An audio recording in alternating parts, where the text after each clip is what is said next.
Greetings! I'm not Shad.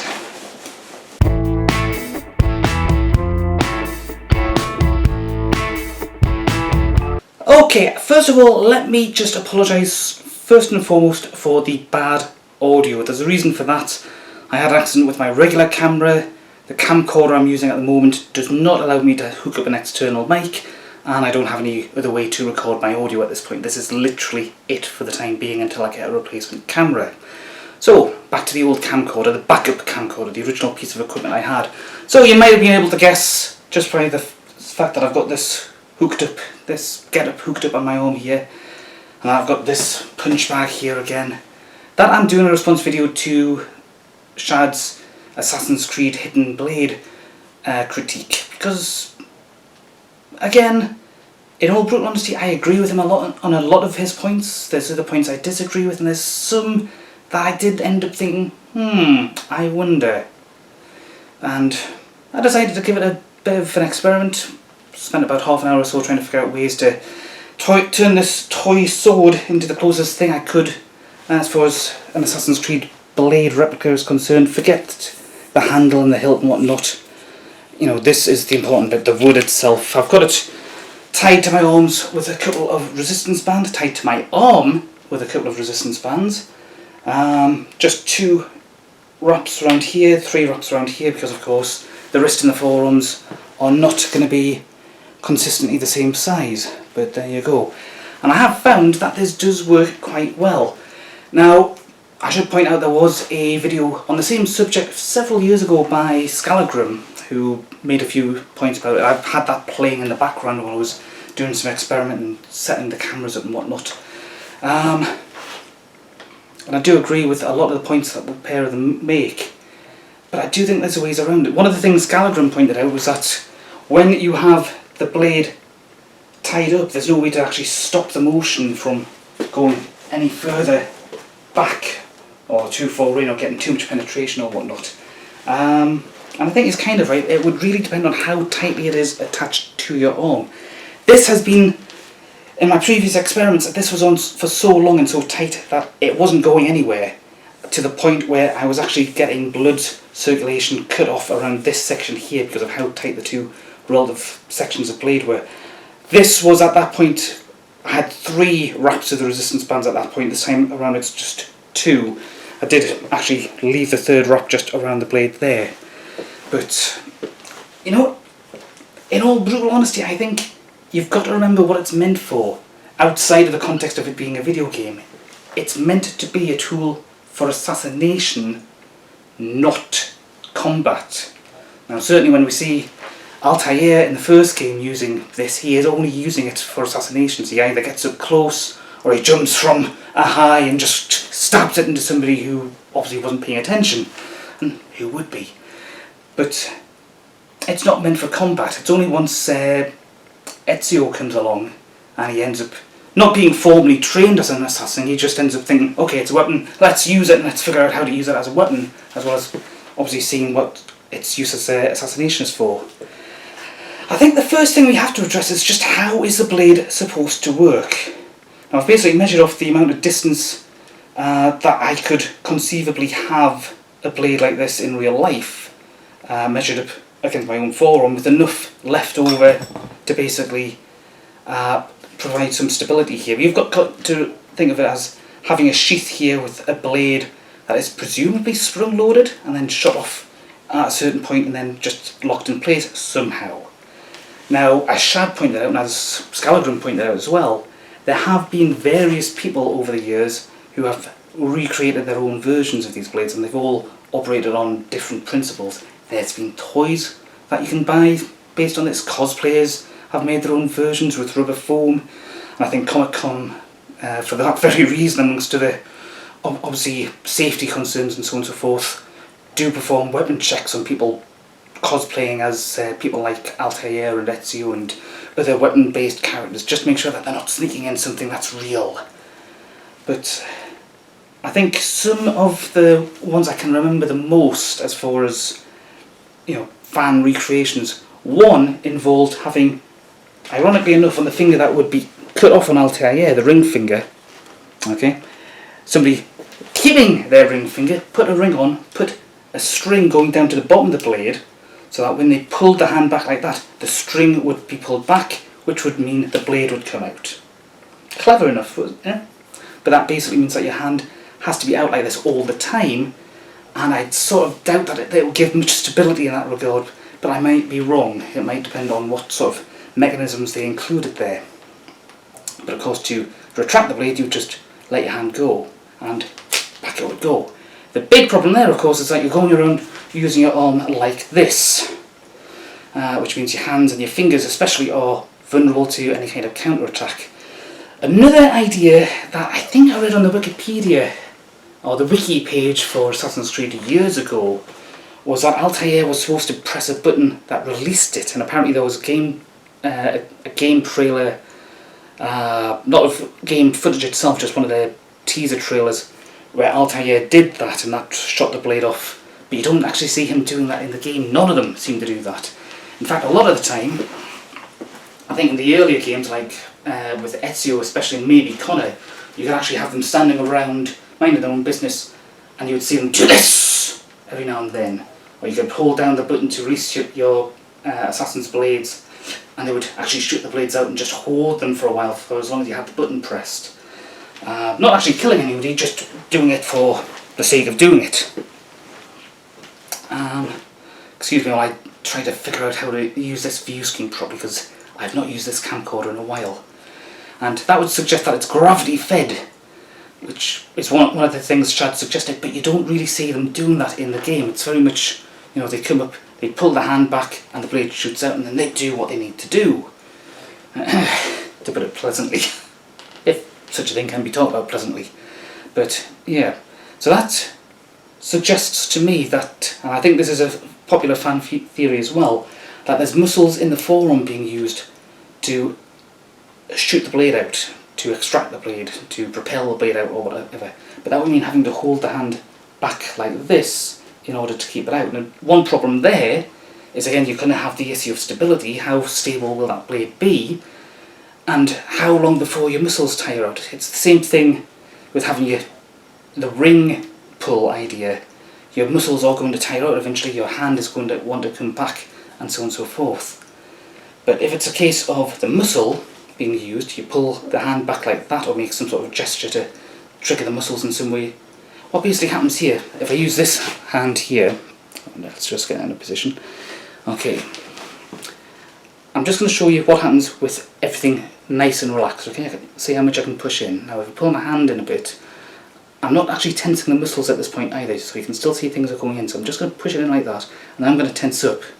See how you can see the muscles changing straight away, but you can also see that the blade is getting pushed back and away.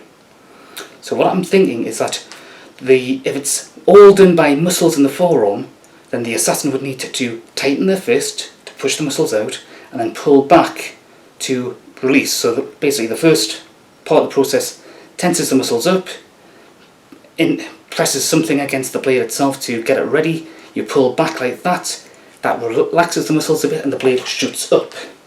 That's one thought, and if that's right, then it would basically allow the blade to stay in place and would then give you options on what to do with your hand. Okay, now Shad brought up the whole issue of the missing ring finger. I hate using this camera. Let's just see what we can do here. So why would the ring finger be taken out? Well, it could be taken out by accident. It all ultimately depends on where you've got this position. By complete coincidence, it is basically taking the place of the two most central fingers here. Ignore the thumb. Okay, you've got your little finger and your pointer finger either side.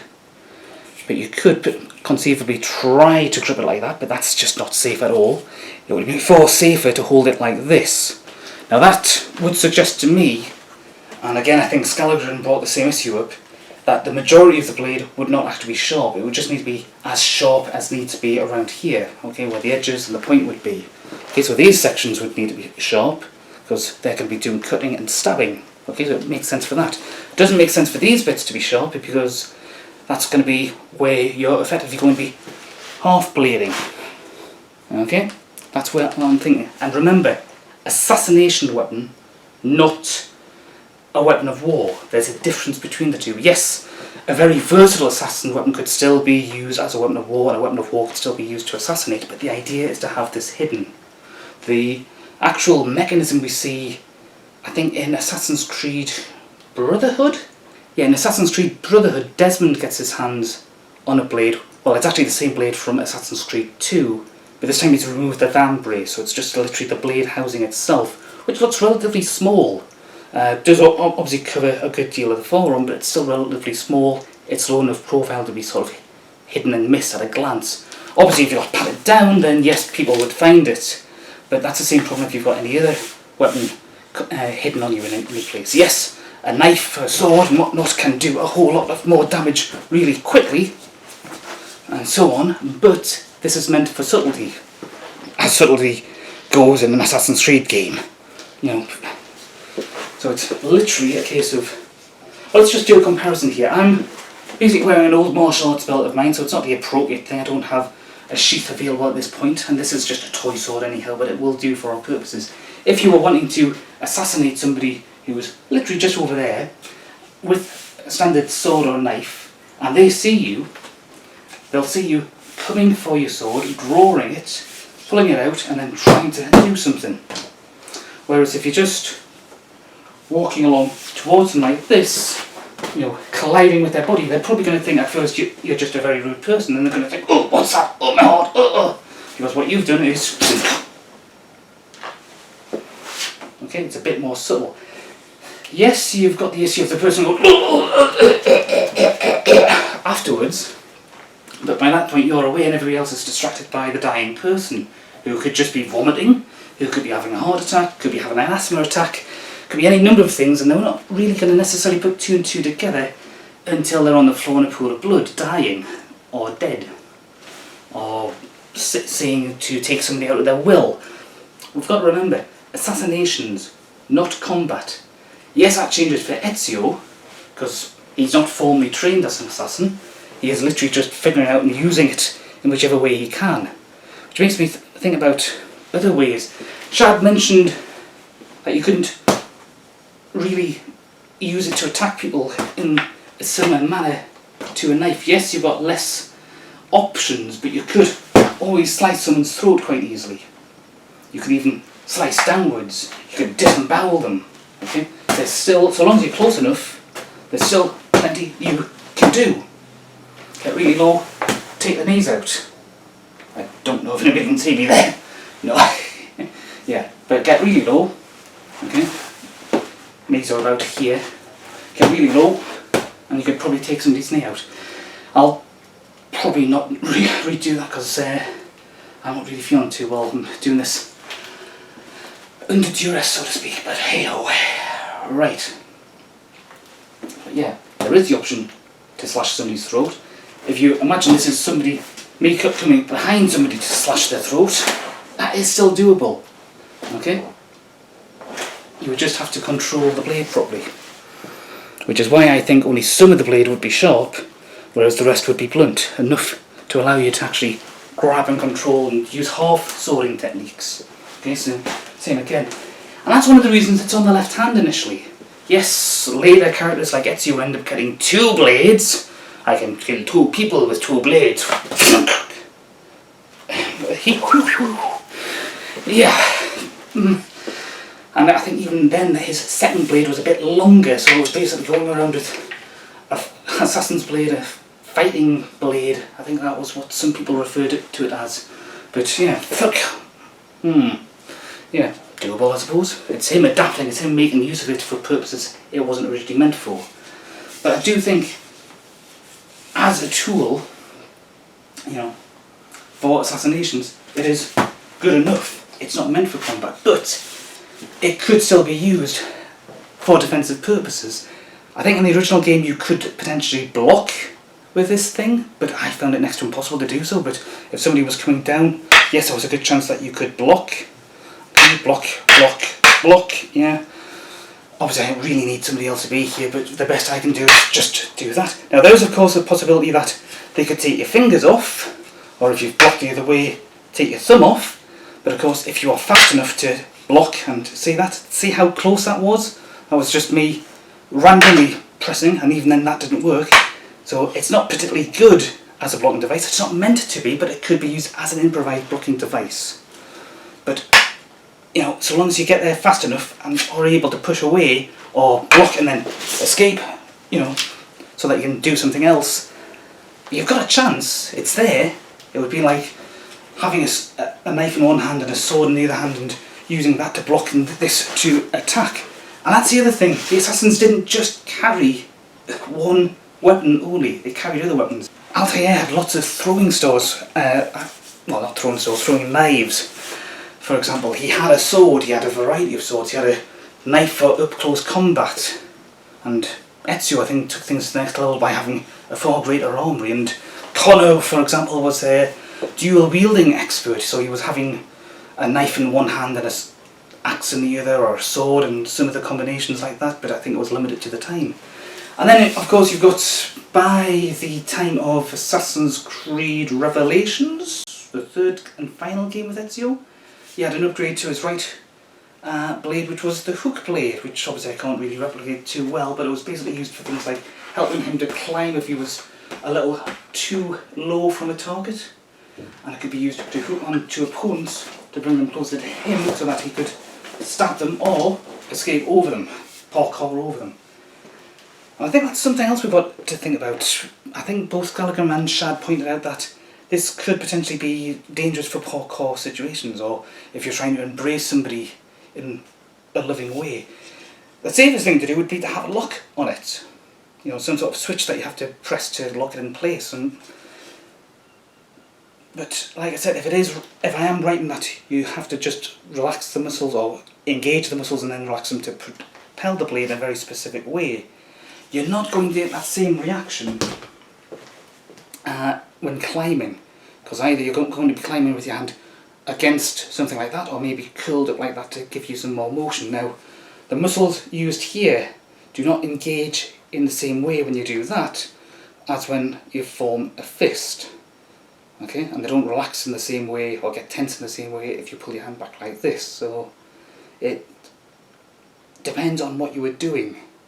And I think obviously if you do know what you're doing with these things, then you would either lock them off into their safe mode when you're climbing and then quickly press them to, you know, press them on when you need to actually take somebody out. But that could be a bit of a faff if you're in a hurry. So I still see there being some potential danger for climbing. Again, it would depend on just what the design principle is. And like Shad pointed out, just what is the design principle here? Is it supposed to be springs? Is it supposed to be something else? Is it supposed to be some leftover technology from whatever the precursor race were? I mean, what were their names? But yeah, I think it's got possibilities. I think if this was actually out and about and used by actual military people, it might get some people loving it and some people hating it. But I just don't see it being much more use than just specifically an assassin weapon. Okay? You can use it, you can control it, it's just difficult. And of course, outside the realms of a video game, trying to re-engineer this, so to speak. Well, there have been people who have done it, and if I can find their video, I will link them below. But yeah, I do think there's some practical use to it. I just don't think it's not necessarily as useless as Shad is making it out to be. So long as you're using it properly. If you're going to try to fight people with this, if you're going to treat it like it's meant for combat, you're really using the wrong weapon. Using it as an extreme backup, yeah, that's got some potential. Okay, because it's the last thing that people would expect, especially given that it's on the left hand traditionally. Now, why is it on the left hand instead of the right hand? And that's simply because the majority of people are right-handed, so the majority of us are stronger with our right than we are our left. Okay, if you watch boxers, they'll be coming in with big punches using the right hand rather than the left. Which obviously I can't risk doing any punches like that with at the moment with this in the way, but hey ho, hey ho. But you've got things that you can still do with your left, but most of the heavy stuff comes from the right unless you happen to switch stances and go south or and so on and so forth. But you've just got to remember, it's meant to assassinate, it's meant to be hidden away, not noticed perhaps, other than the elaborate van brace that is sometimes worn by some, and then just take somebody out, off you go. And of course they typically attack either the front or the back. If it's the front, they're aiming for the heart. They might go up the stomach in some cases. If it's the back, then anything's fair game, really. So long as they can get past the spine, they'll either cripple somebody or kill them by going into the lungs. Of course there is the option to do the head, because all you need to do in that case is just control the blade in such a way that you could actually do that. You know, it is possible.